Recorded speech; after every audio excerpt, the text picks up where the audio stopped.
Hello મિત્રો, જય માતાજી. શક્તિ ફર્નિચર વર્ક જુનાગઢ, સંજયભાઈ ભરડવા.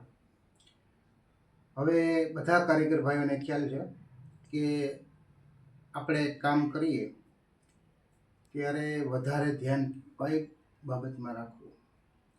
તો જનરલ પ્રશ્નોમાં સ્લાઇડરમાં વધારે તકલીફ આવે છે બધાને. એનું કારણ છે કે સ્લાઇડરમાં ચોક્કસ માપ રાખવું પડે. ચોરસાઈ કાટખૂણે હોવી જોઈએ. જો એ ન હોય તો મારી તોડીને ફિટ કરી દે છે, કારીગર થઈ જાય છે. પણ એ શટર વ્યવસ્થિત મૂવ કરતા નથી. શટર ડોલતા ડોલતા હાલે, માપ સાઇઝમાં ફરક આવે, એવું ન હાલે. બે ધારમાં નીચેની બોટમ ઉપલી ટોપ ટ્યુબ લેવલે હોવી જોઈએ. બે ધાર ઓરંગ હોવો જોઈએ. એક્યુરેટ માપ ચોક્કસ હોવો જોઈએ. શટર સ્લાઇડર શટરમાં લોક વચ્ચે આવતું હોય તો બે વચારે દોઢી ઘણા લોકોને ખ્યાલ નથી. ઘણી વખત મેં જોયું છે. તો મેક્સિમમ 1 ઇંચ અને અડધો દોરો, 1 દોરો જેવી દોઢી ફરજિયાત રાખવી પડે, જેથી લોક આસાનીથી આવી જાય. લોકની ઠેસી કટિંગ કરવાનું ઓપ્શન આવે છે થોડું, 2-3 દોરા સુધી, પણ એ પણ તમારે નહીં કરવું પડે.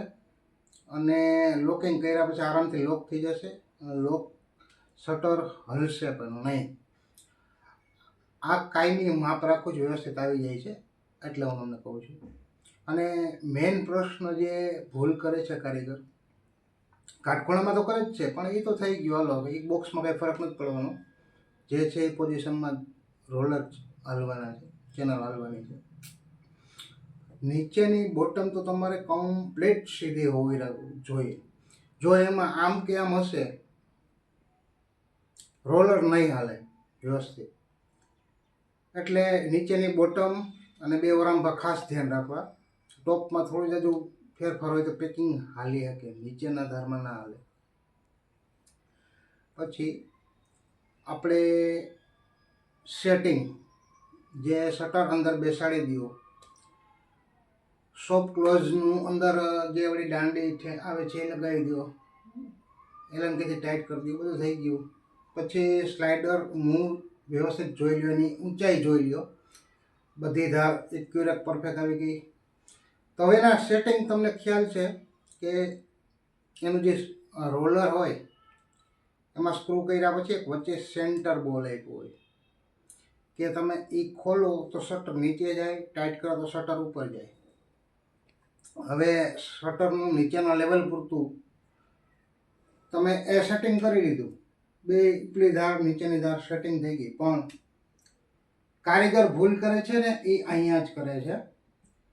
નીચેનું તમે લેવલ કરીને મૂકી દીધું, પછી ઉપલા જે રોલર છે એના બોલ્ટ અડકતા જ નથી, ટૂંકમાં ટાઈટ જ નથી કરતા. એ આમ તમને ખ્યાલ છે કે એટલા મૂવ થતા હોય.